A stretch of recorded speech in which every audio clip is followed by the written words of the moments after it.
Papa bilang kan dia diampuni karena dia banyak berbuat kasih. Ya.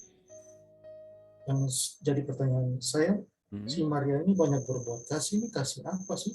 Dan Nah, saya melihat dari atas sampai bawah, saya baca dia punya dari perikopnya keseluruhannya, dia hanya mencium kaki Yesus dan membasuhnya dengan air mata.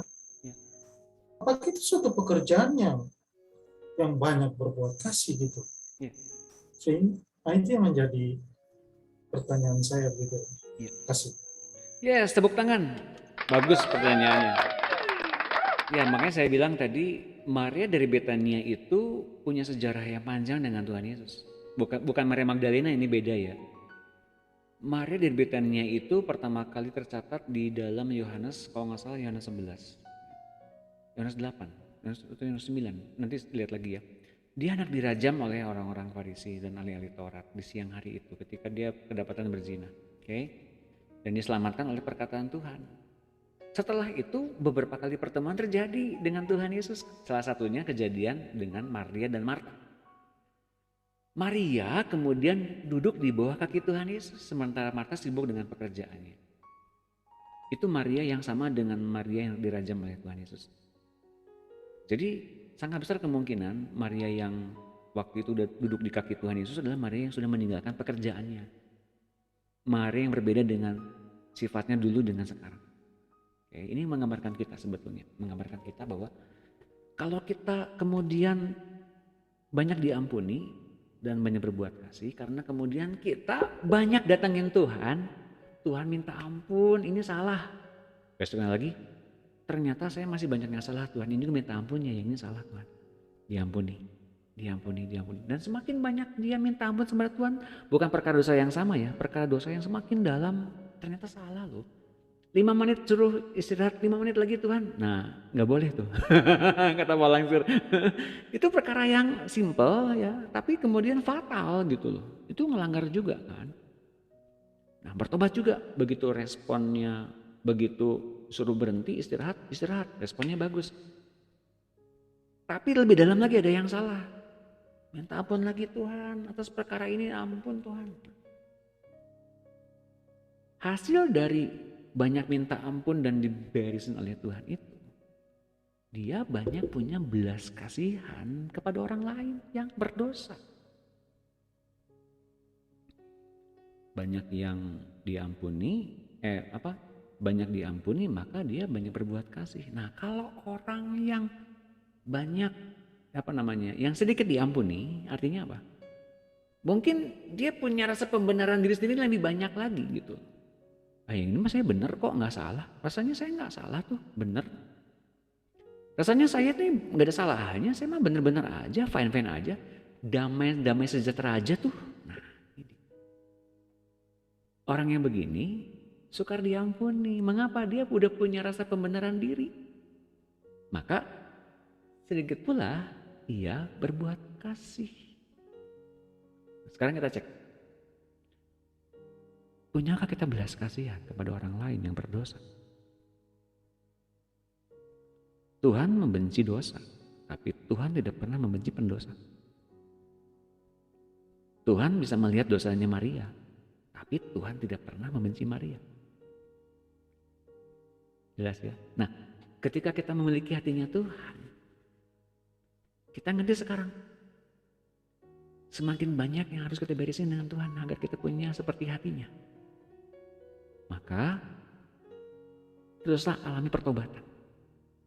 Agar kita bisa menyalurkan belas kasih Tuhan dari kasih yang semula yang ditanamkan oleh Allah dalam diri kita. Itu kasih yang betul-betul murni, tulus, dan mengampuni sungguh-sungguh. Jelas Pak Jeff bedanya? Oh itu Maria panjang banget loh ngalamin Tuhan. Panjang sekali.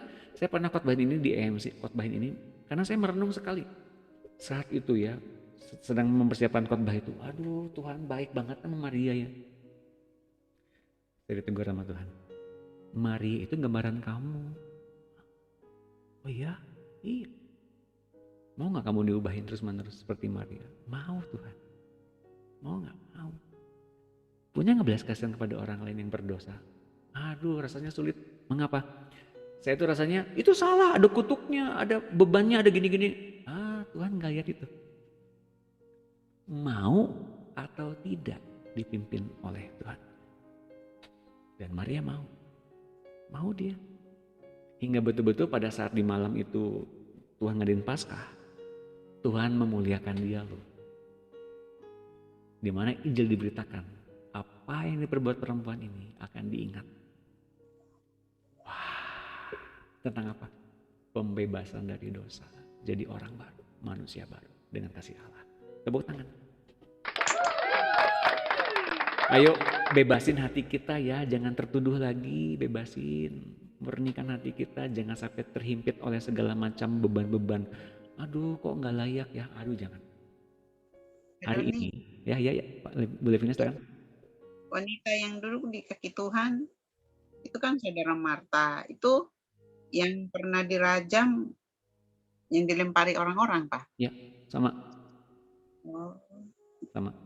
Terus perempuan yang berdosa yang meminjaki Tuhan ini beda? Sama, itu orang yang sama, Maria dari Betania.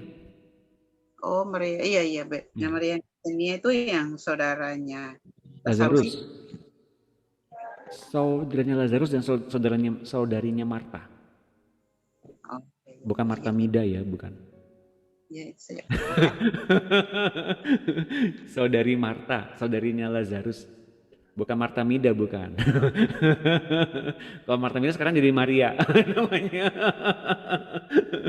Oke, keren. Jelas ya? Saya punya rahasia sendiri tentang Maria dan Marta ini. Nanti saya akan bagikan. Yang sudah nonton, yang sudah ngikutin RPN pasti tahu ceritanya. Saya kasih clue ya, nanti di akhir acara saya akan jelaskan. Tuhan sangat marah kepada maut. Oh, Bu Iren tuh langsung, iya betul Pak. Nonton sih ya kemarinnya, datangnya berdoa bersama dengan RPN. Saya mau kasih tahu itu. Di hari-hari ini Tuhan sedang ngajarin kita. Dia benci maut betulan. Dia marah pada maut.